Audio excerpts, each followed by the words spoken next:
Hello and welcome to Palace Intrigue. I am your host, Mark Francis.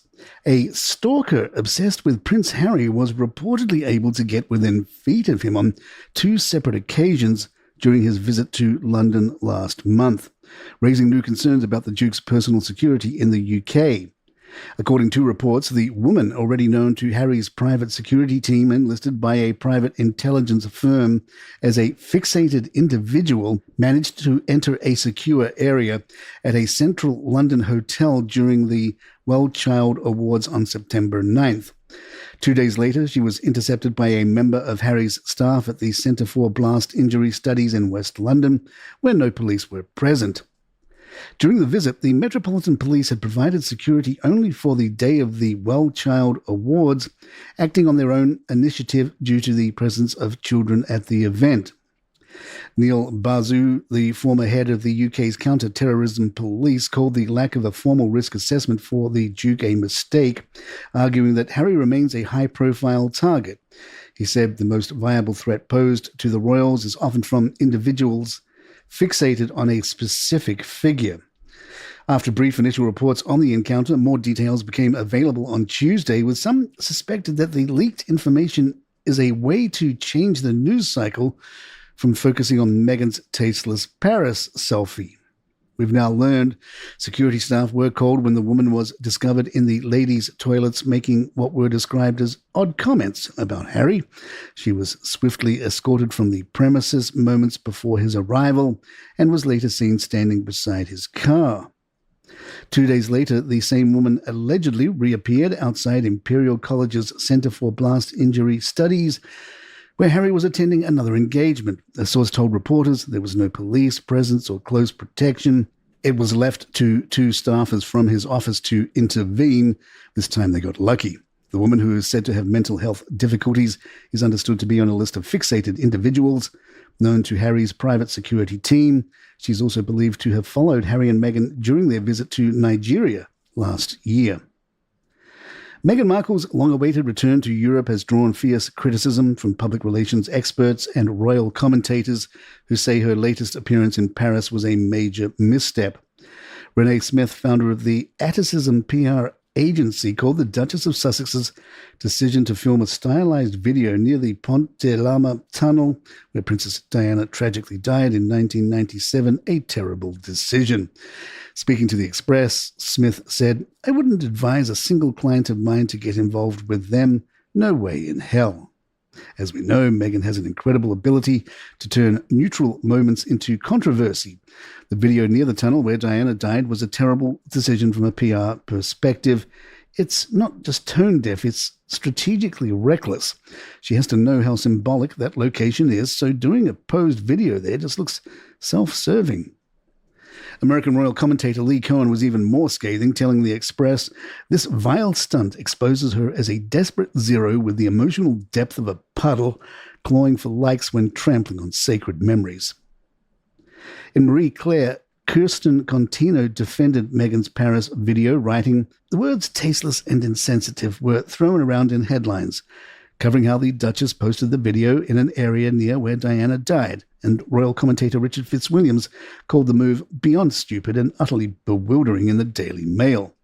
She couldn't possibly have intended to be disrespectful, but it's another example of the Sussexes doing something that makes no sense at all," he told the publication.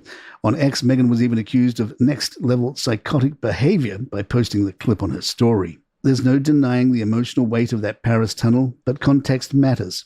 The Duchess didn't film the entrance to the tunnel, and passing close to the bridge where Diana died is something anyone attending Paris Fashion Week might do. As one fan on X pointed out, unless she used a helicopter, how else was she to get across the city? She is driving past either Pont de l'Arme or Pont Alexandre III. If anyone else in the royal family had posted the same video, it might have earned heart emojis or living her best life comments. Instead, it's become another example of how Meghan can't win. If she's too quiet, she's hiding. If she's too visible, well, who does she think she is?" We asked our royal insider Deep Crown about this. He wrote back, "I'm afraid Miss Contino is out of touch as the Duchess herself. Anyone who has spent 30 seconds around Harry knows that everything about him comes back to Diana. Everything. One doesn't simply motor past the Pont de l'Arme. However, inadvertently and post it to Instagram as though one were promoting a particularly delightful croissant. The question isn't whether she had to drive that route. Paris is a large city with many routes. The question is whether someone with even a modicum of sensitivity would think, perhaps I shan't film this particular journey and share it with 9 million people. It's not about hiding or being too visible. It's about basic awareness. If you're married to a man whose mother died in that tunnel, you might consider that a video careening through those streets could stir rather painful memories. This isn't about winning or losing some imaginary public relations battle. It's about understanding the institution you married into, the husband you chose, and the wounds that never quite heal. One suspects the Duchess does not. Deep Crown had more to say about this in his Substack, which you can read for free at deepcrown.co.uk. That's deepcrown.co.uk. A past interview between Meghan Markle and Drew Barrymore has taken on a second life online thanks to a TikTok creator who has been spoofing it for millions of viewers. Influencer Michael Pavano has made a series of playful skits parodying Meghan's appearance on the Drew Barrymore show in March, with clips still going viral 6 months later.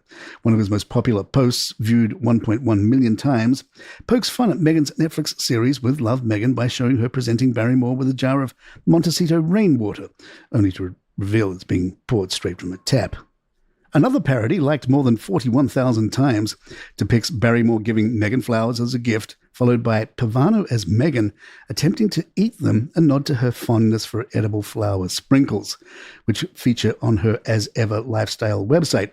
An earlier post in September attracted 2.4 million views with a sketch of Meghan struggling to open a sea urchin before substituting shop-bought sushi and calling it hand-rolled garden sushi. The royals are popular on TikTok. A different TikTok comparing the aura of Kate and Meghan has gone viral, drawing more than 500,000 views and tens of thousands of likes. The short montage opens on Meghan walking to the stage at the One Young World Summit at the Royal Albert Hall in October 2019, captioned Aura, before cutting to Princess Catherine receiving a standing ovation at Wimbledon in July 2024, her second public appearance after beginning chemotherapy, overlaid with "This is the aura." One commenter wrote, "The aura where everyone stands for Princess Catherine is exactly what MM thought was going to happen to her when she married Harry, and when it didn't, she left the RF." More Palace in just a moment.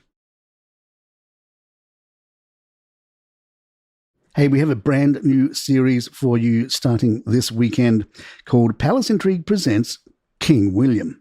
This speculative drama imagines the moment the king dies and William becomes king. Episode 1 begins with that life-changing phone call. From there, the story follows William through duty, grief, Queen Catherine's transformation, a former queen struggling to hold her place, and the reappearance of a controversial brother.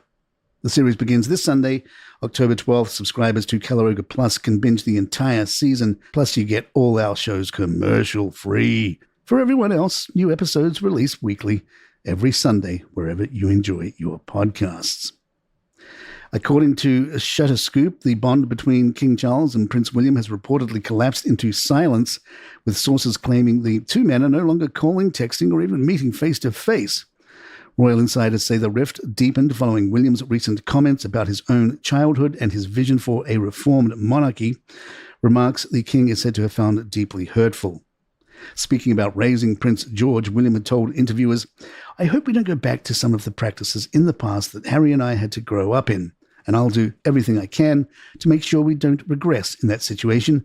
I think it's safe to say that change is on my agenda, change for good. And I embrace that and I enjoy that change. I don't fear it. That's the bit that excites me, is the idea of being able to bring some change. Not overly radical change, but changes, I think, that need to happen."